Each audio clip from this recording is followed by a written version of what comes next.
just got to know how much I love you. Hmm. Wow. So, beloved beings of love and light, this is how I see you, actually, as beings of love and light, beyond forms, beyond identities, beyond anything.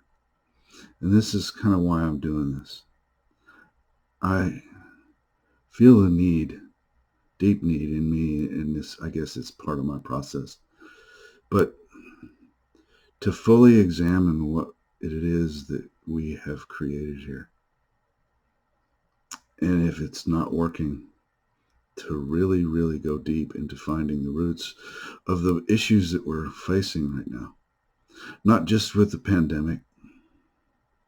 That's really just here to expose a lot of the things that we knew in our minds somewhere back there were an issue. But this is just really highlighting it. And if we don't use this time to evaluate what we've had and called normal, then we've wasted it. I think we owe it to the people who have been suffering, even dying, to fully engage in our own creative endeavors about this life that we've created, this world we are creating daily. And if we don't take this time, it's like desecrating them.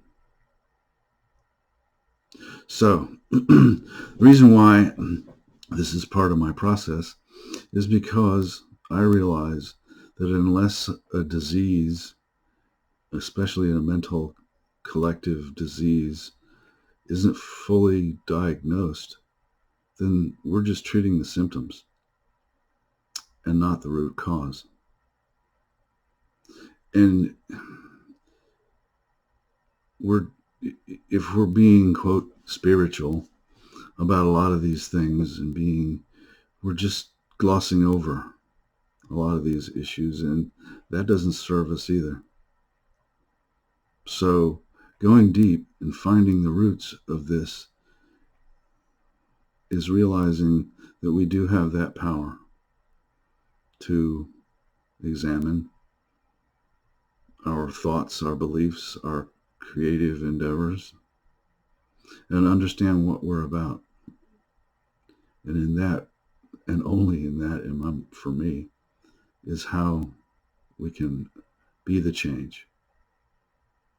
So that's what this series is about and why I'm doing it.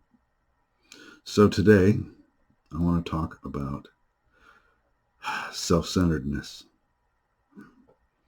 Yeah, it's an issue. It's a big issue right now. People not wearing masks, people protesting being compassionate, caring about anyone else but themselves. Okay, yeah, this has been a long time coming. We're not called the, quote, ugly Americans for nothing. Yes, we do and have pride in our rugged individualism, whatever that is. But when it becomes self-centeredness, caring about yourself and your isolated, insulated group above all others, this is a real disease. And it's been a mental disease in America for a long time. And it's the real root of a lot of our own problems. It's the root of racism. It's the root of misogyny. It's the root of all our consumerism and an economy based on spending, without caring what it does or how those products are produced, where they're produced. Self-centeredness is really the root of a lot of our issues. And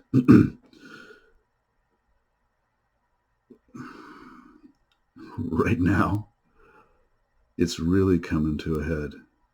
And maybe if we look at it deeply, we can resolve it, at least in ourselves. Um, Again, it's part of the American psyche and has been for a long time. And really, this is why we've elected narcissists and self-centered individuals who take no responsibility, who only seek for their own good and not the good of anyone else. So if we don't examine this, this is what we get more of.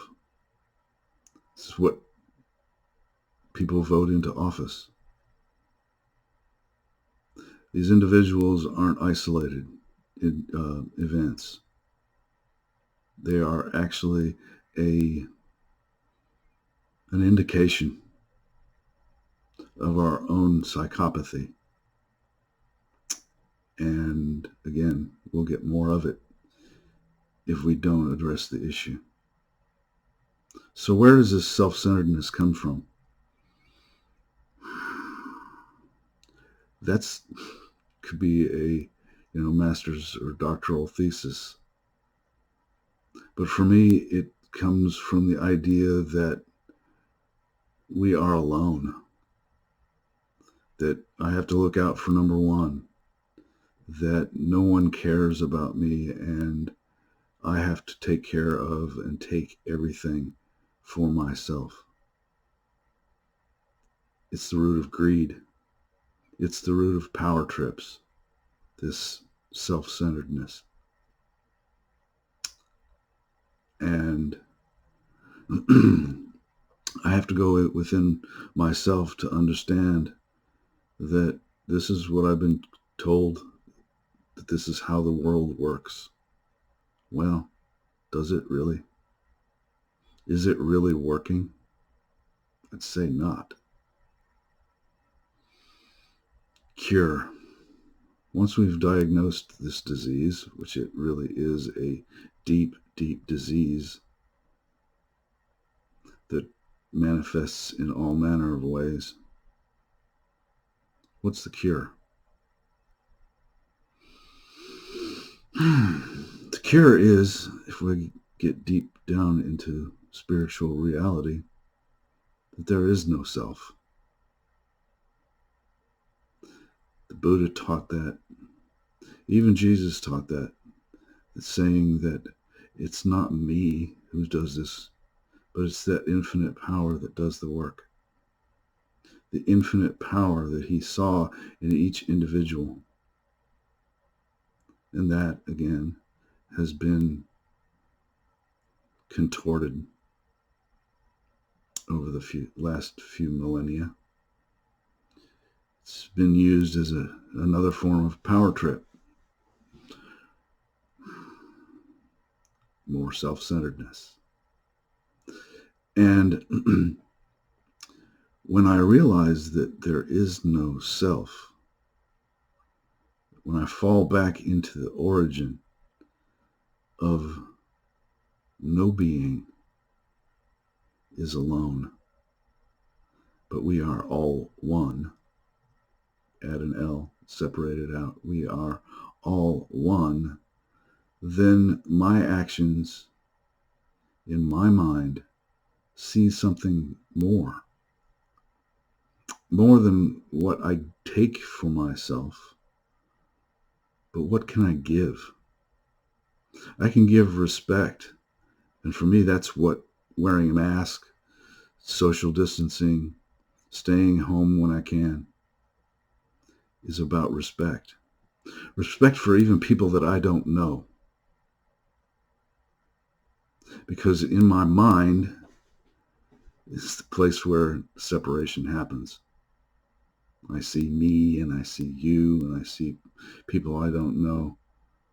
But expanding my love beyond people I know into a deeper, wider, broader, universal love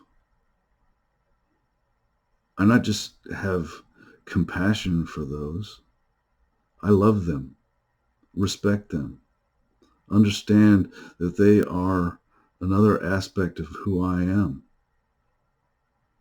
And in that, how can I not respect them? It's a matter of respecting myself as them. You see? That deepens it, makes it clearer, makes it real. There is no limit to, there are no boundaries to this personal reality when I see it as part of a universal reality. It's the drop that longs for the ocean, and once it's in the ocean, the boundary of the drop is gone. The boundaries between myself and others are gone. And there's just this ocean, an ocean of being, an ocean of love, with its own currents that bring us closer to peace, love, freedom, justice, and joy, that drive us to be more than we thought we could be, so that self-centeredness no longer even exists. It's really on us individually to see ourselves as part of something universal that includes this earth, that includes all nations, that includes all sentient beings. And when my self-concepts dissolve into that ocean of being, then love can flow, peace can flow. We found a cure for self-centeredness. And I'm just so blessed to feel into this, to know how powerful this love, this awareness, this universal consciousness is. And it's driving us to be itself. And all I can say when I feel into this is wow.